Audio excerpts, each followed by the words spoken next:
चलिए, सभी को जय जिनेन्द्र। ये एक मेरा छोटा सा प्रयास है जो एक प्रेजेंटेशन के माध्यम से मैं आप सभी को आज का अक्षय तृतीया, जो एक बहुत ही पावन दिवस है हमारे जैनोलॉजी के थ्रू, क्या है अक्षय तृतीया, वो मैं बताना चाह रहा हूँ। शायद मैं इतना ज्ञानवानी तो नहीं हूँ, ना ही मुझे इतना ज्ञान है, बट मैंने कुछ कोशिश करी है। अगर कोई त्रुटि हो तो मैं पहले ही क्षमा चाहता हूँ। आप सभी की आज्ञा से मैं अपना प्रेजेंटेशन को स्टार्ट करना चाह रहा हूं। अक्षय तृतीया पर्व है मंगलमय अविकार, ऋषभ देव मुनिराज का हुआ प्रथम आहार। हम सभी ये पंक्तियों से भली भांति परिचित हैं, पूजाओं में भी आती हैं, कई जगह हमने पढ़ी हैं। मगर क्या हुआ, क्योंकि काफी जगहों पर अलग अलग स्टोरीज देखने को मिलती हैं, तो एक स्टोरी को मैंने प्रेजेंटेशन के फॉर्म में आप सभी के बीच में लेकर के आया हूं। तो बात है, जिस समय भरत चक्रवर्ती का शासन हुआ करता था, पूरे भारत में भरत चक्रवर्ती का शासन था, और हमारे यहाँ इस काल के प्रथम तीर्थंकर आदि कुमार का भी जन्म हो चुका था, ये सभी हम जानते हैं। लेकिन पंचकल्याणक इत्यादि में हम सभी ने देखा है कि राजा ऋषभ देव को नीलांजना के नृत्य को देखते हुए वैराग्य हुआ था।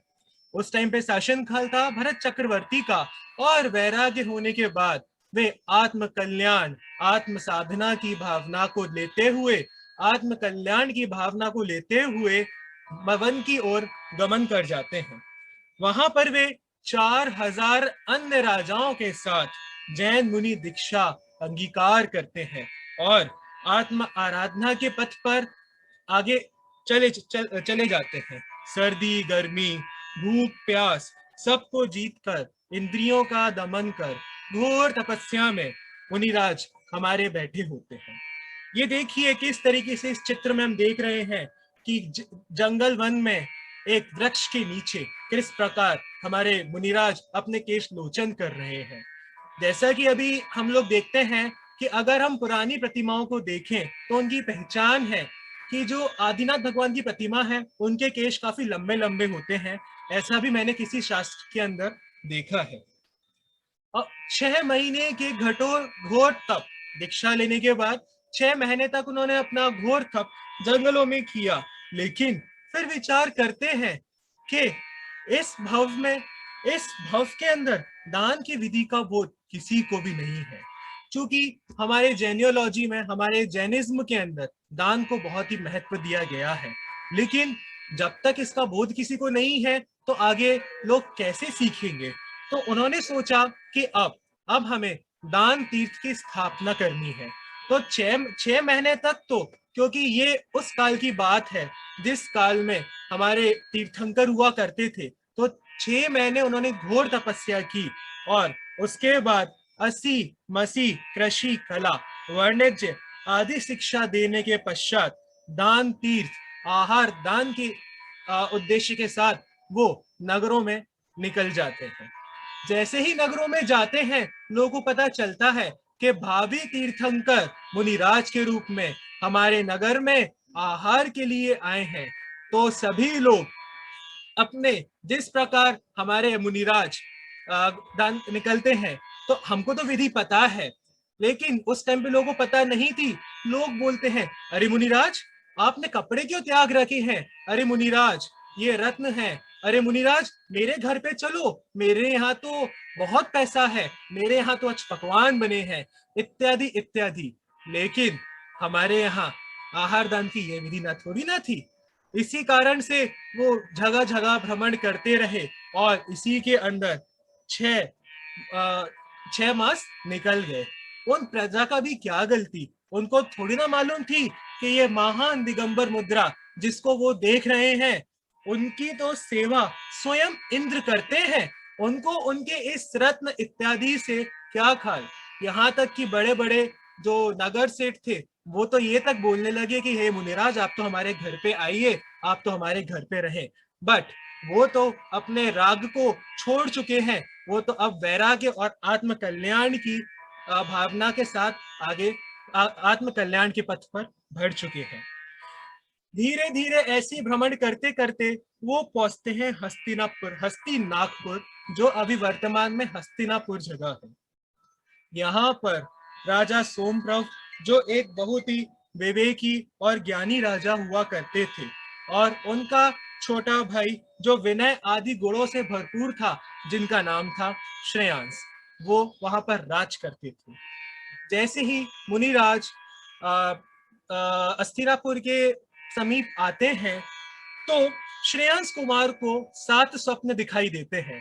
वो 7 स्वप्न क्या थे वो हम देखते हैं इन चित्रों के माध्यम से। वो 7 स्वप्न थे: सुमेरु पर्वत, कल्प वृक्ष, सिंह, बैल, सूर्य, चंद्रमा, समुद्र एवं भूत जाति के व्यंतर देवों की मूर्तियां। अब इतने अलग अलग तरीके के स्वप्न देख करके वो श्रेयांस कुमार बड़े ही अचंभित हो जाते हैं, बड़ी सरप्राइज फील करते हैं, और सुबह उठते ही वो सोमप्रभ और पुरोहित के साथ अपने पूरे सपनों का वर्णन करते हैं कि हे भाई, मैंने तो आज रात को सपनों में सुमेरु पर्वत, कल्प वृक्ष, सिंह, बैल, सूर्य, चंद्रमा, समुद्र एवं भूत जाति के बर्तन की मूर्तियों को देखा है। आगे देखते हैं तो जब वो बताते हैं कि आप तो असीम पुण्य का उदय है, नगर होस्ट में में कोई कितने लिख दिया होस्ट में?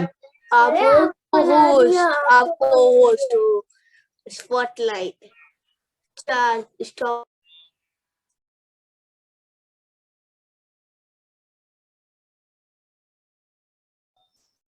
हाँ जी, तो सोमप्रभ पुरोहित जो बोलते हैं कि अब तो हमारे असीम पुण्य का उदय आया है कि हमारे नगर में कोई महान दिगंबर संत का प्रवेश होने वाला है। इसी के साथ नगर में ये मुनि आदि कुमार मुनि ऋषभ देव का प्रवेश होता है।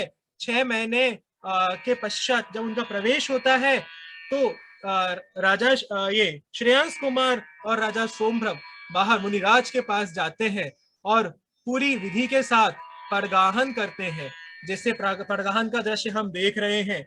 और इसी के साथ नगर में उनका प्रॉपर विधि के साथ, आदि भावनाओं के साथ आहार चर्या होती है, और 6 महीने के बाद पारना होता है। जिस प्रकार हम सब जानते हैं कि आज का दिन की दिन इक्षु रस का एक महत्वता है, क्योंकि इक्षु रस से ही मुनि ऋषभ देव का प्रथम पारना हुआ था, और वो दिन आज का ही दिन था, अक्षय तृतीया दिन था। इसी के साथ मुनि ऋषभ देव के चरणों में मैं बारंबार नमोस्तु करता हूँ, और आप सभी को अक्षय तृतीया महापर्व की हार्दिक शुभकामनाएं देता हूँ, एवं भावना भाता हूँ कि जिस प्रकार मुनि ऋषभ देव ने अपना वीतराग मार्ग को प्रशस्त कर वर्तमान 24 में विराजित हुए, उसी तरह हम सब भी इस संसार के जो जाल है उसको छोड़ करके आने वाले 24 के अंदर विराजमान हो, मोक्ष सत्य की प्राप्ति करें। इसी के साथ मैं अपनी वाणी को विराम देता हूँ। जय जिनेन्द्र। कोई त्रुटि हुई हो उसके लिए क्षमाएं चाहता हूँ। बहुत सुंदर संभव, बहुत सुंदर।